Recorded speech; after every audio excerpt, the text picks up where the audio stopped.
Greetings and welcome to the Cerebral Women Art Talks podcast. I'm Phyllis Hollis, your host. As an extension of my Instagram page, Cerebral Women, this podcast offers insights into the visual art world. I interview artists, mainly artists of color and female artists who will freely articulate what inspires their creativity. In addition, you'll hear interesting perspectives from dedicated art professionals who work with artists and the art institutions that feature them. I'm confident that collectively, these individuals will indeed stimulate your mind as they do our eyes. Please know these interviews are conducted in my Manhattan apartment, so please forgive the background sounds of city life. Welcome to the Cerebral Women Art Talks podcast. This episode features Deborah Roberts, a mixed media artist whose work challenges the notion of ideal beauty. Deborah's work has been exhibited internationally across the United States and Europe.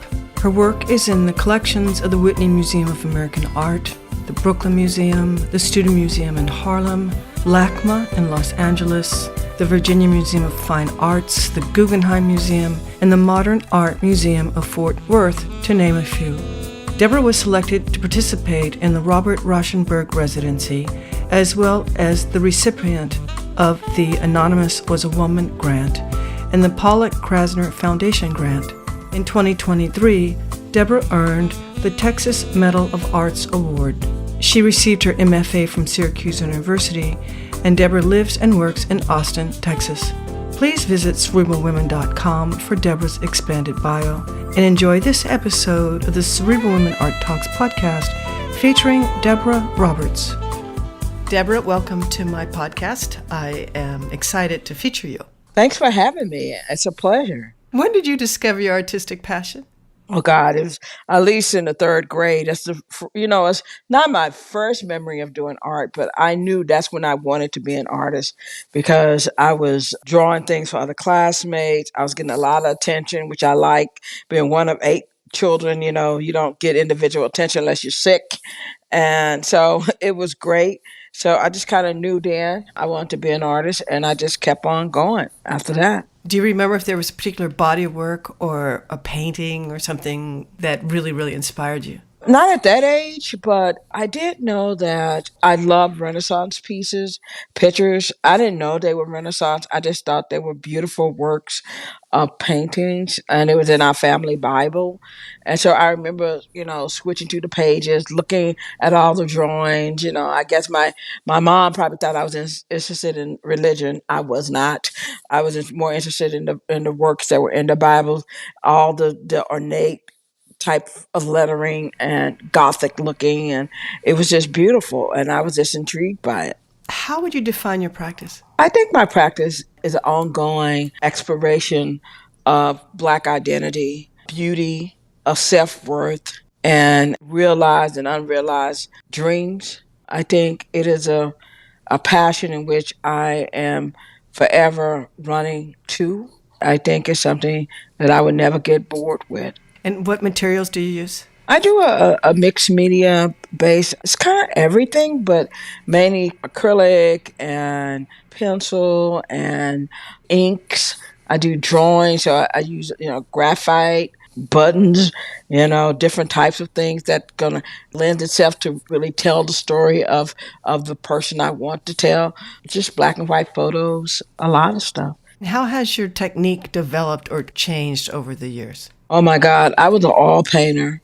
I was an all painter from, I guess, maybe 23 until about 40. And that's when the work really started to change. And I kind of was like, okay, let me take a summer, figure this thing out, and till where it came to it birthed the collage. But I used to do these really big, huge oil paintings, which I loved. I loved the fluidness of the work, how the paint went onto the canvas and the movement. And I just would get mesmerized by the whole idea of it. And so I'm a painter at heart. And sometimes it seeps into my collages. And I got to tap it down because what I want from the collages is this flatness. And I don't think I can get that with oil paint in the way that acrylic allows it to happen. So I think I'm a painter. I don't know. I might be going back to it. Who knows? How did your art professors impact your work? The most impact I've had has been like actually my high school art teacher, because she taught me how to do everything: watercolor, silk screen, I mean, pen and ink, painting, acrylic, and oil. She just taught me everything. So I came out of high school with a well rounded idea of what I wanted to do and how I could enter into the art world, because I knew how to do a lot of things very well. So I guess she was the main influence.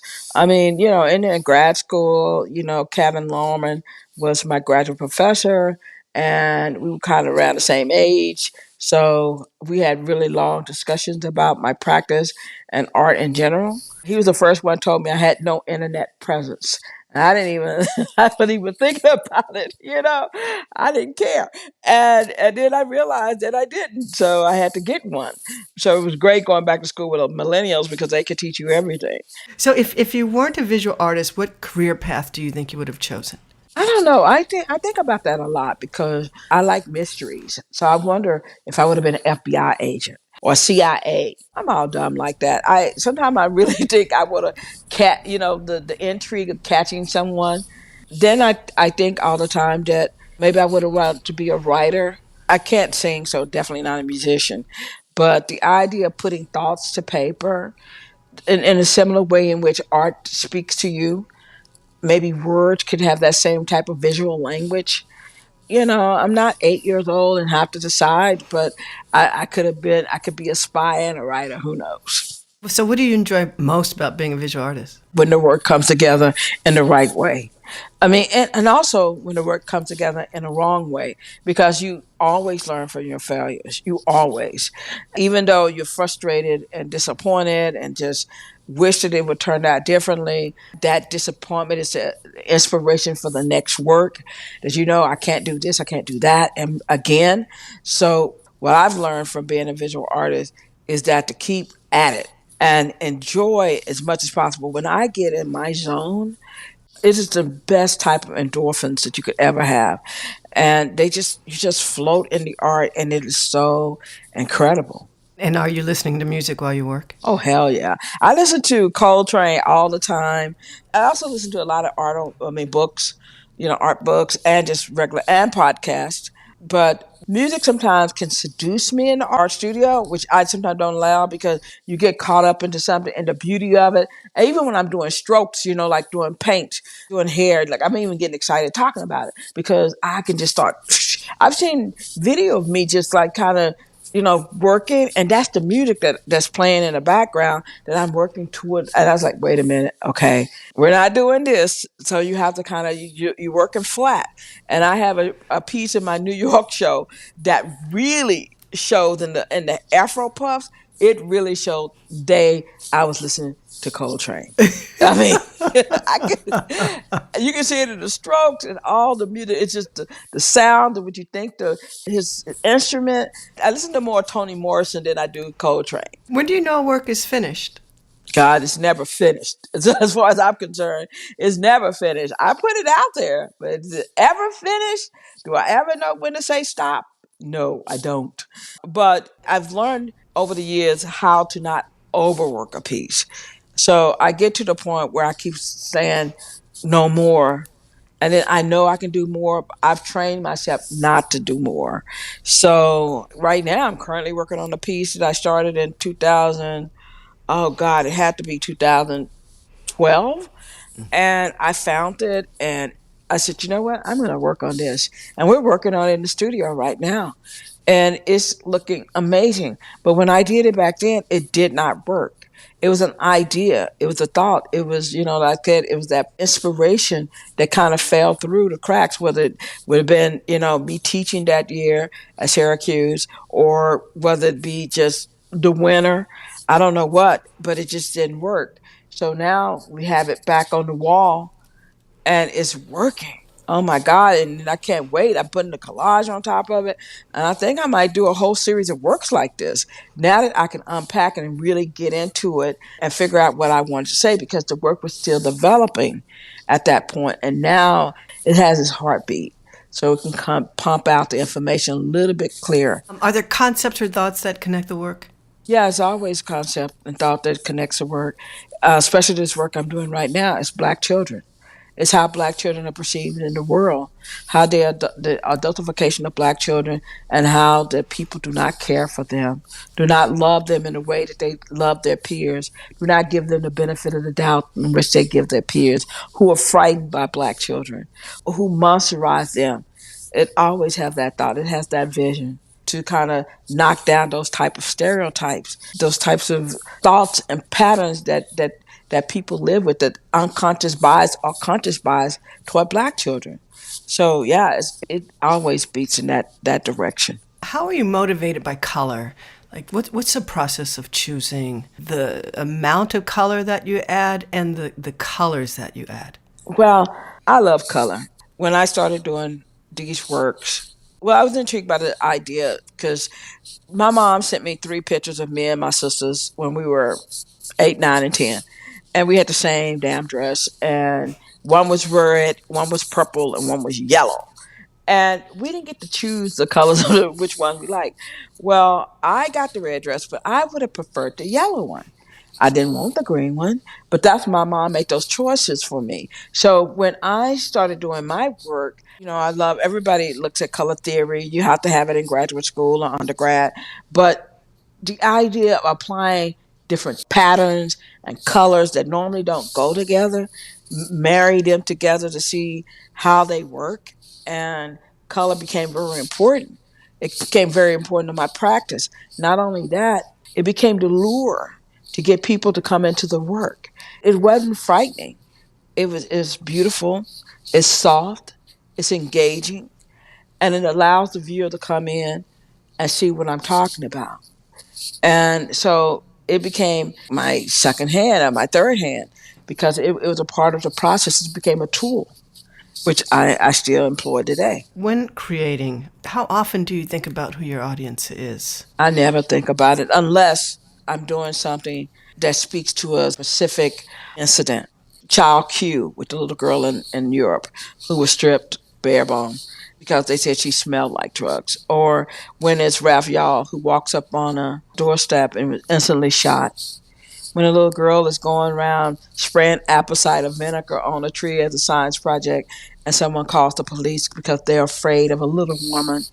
Those type of incidents triggers sometimes the type of work that I do.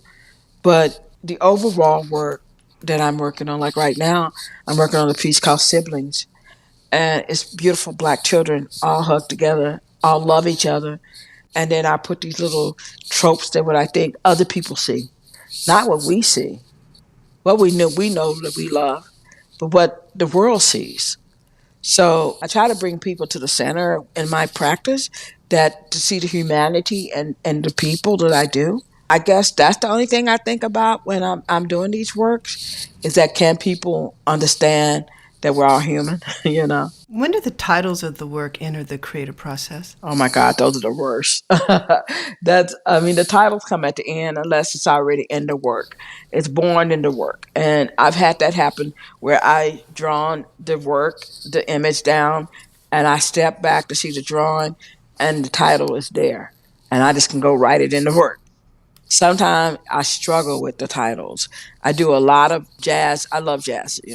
Artie Shaw. I look at Coltrane, like I said before. Davis. Everybody. I look at titles, and sometimes jazz men have the best titles, the cool titles that I can add to my work. Sometimes I look at text. Sometimes just things just come about songs, and it helps me with titles. Sometimes you're so close to the work, you kind of mistitle stuff. I've done that before when I looked and said, that's not the title of the work. So titles are really hard. Have you ever changed the title? Yes. And sometimes, I have to tell the client I changed the title. They don't care. Some of them say, why? You got to give them an explanation because it's their work now. It's always my work, by the way. So you have to give them a little explanation of why you did that and why it works best. And most people understand it. They know you're the artist, you weirdo. And so they tend to absorb it. It doesn't happen often, but every time it's happened, I have an attorney friend who told me, my new book, it has a different title. And he said, in the book it's Vanilla Ice, but in my receipt it says Vanilla Dreams. You were thinking of Vanilla Ice. And I was like, no, I wasn't. So I had to explain to him. So we're gonna put two titles on his receipt so he can feel good. What are you excited about right now? I'm super excited about my book. I just mentioned it. It's the 20 years of artwork. Because I always think that people think 6 years ago when I came on the art scene that was the beginning of me. When that's 35 years prior to that, I was really working very hard on my practice. And one of the things that this book does is it opens the doorway so that you can look backward into my work and see how the thought process of creating these works came about. It wasn't easy. It wasn't popular. This is what I want the work to say. And it just took a growth process. And I tell people all the time, the thing that was missing from my work was literature.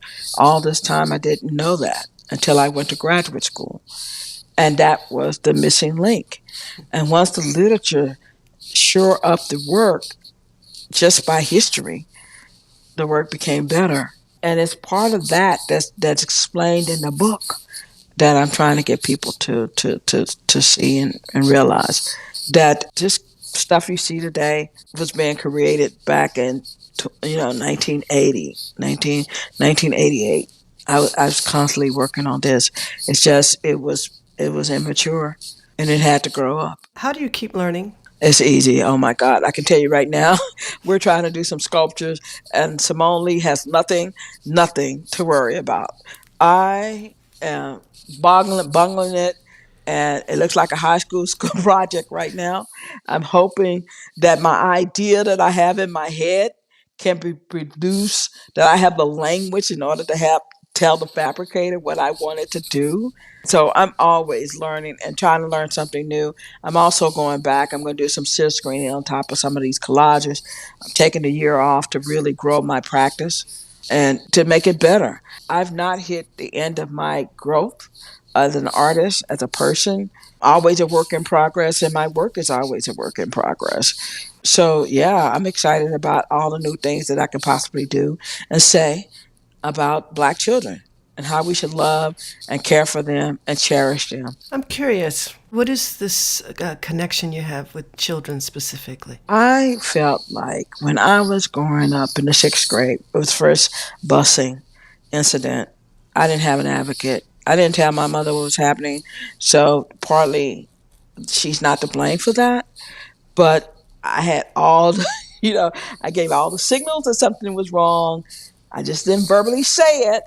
And I think that children need advocates. They need people to say, wait a minute, why are all the Black kids in this room and they are the problem children? Why are, Black children, sent to the office more times than anybody else?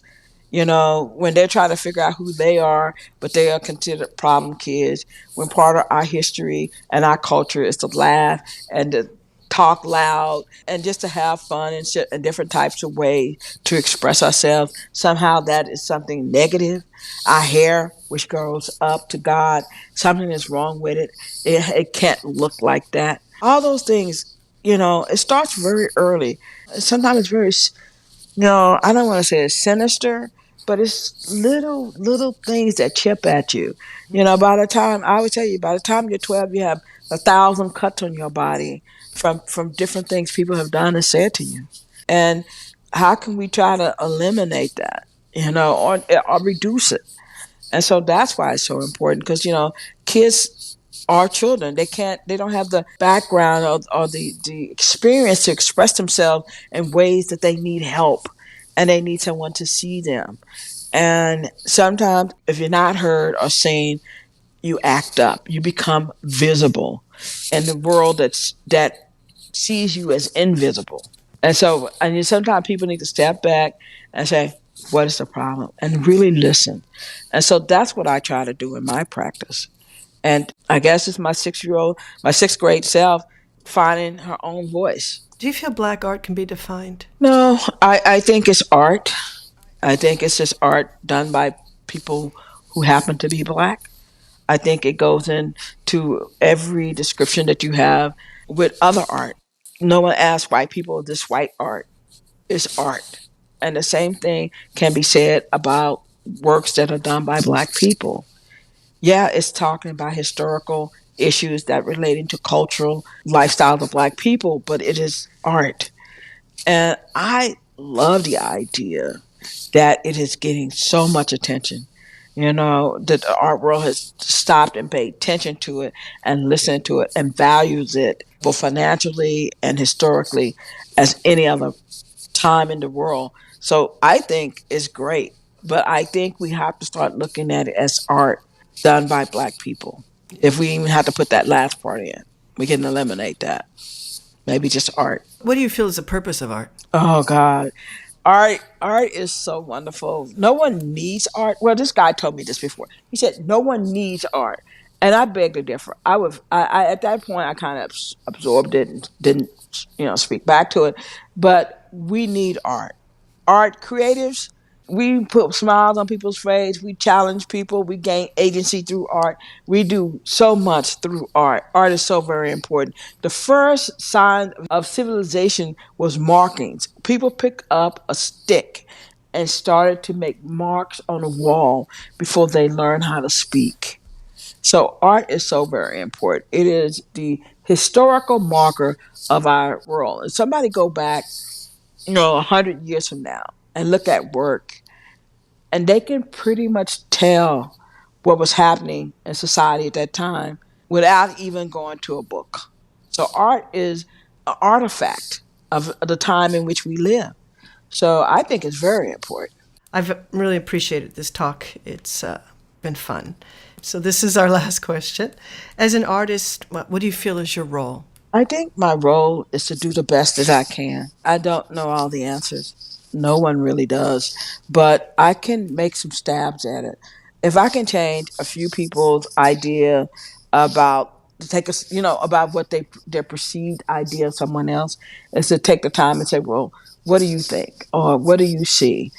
If I can do that with my practice, then I would be so happy. I've always told people I want to be in the canon. This was before anything happened. I kept saying I would like to be in the canon. I thought it was going to be some pimple-faced little girl, art historian, who stumbles on my work and say, who was this artist? And was able to go back and find me in my practice and my statements and said, oh my God, we need to know about this artist. I'm very blessed and fortunate that I've made a mark and that can happen. And I can be alive to witness it. So I'm very excited about that.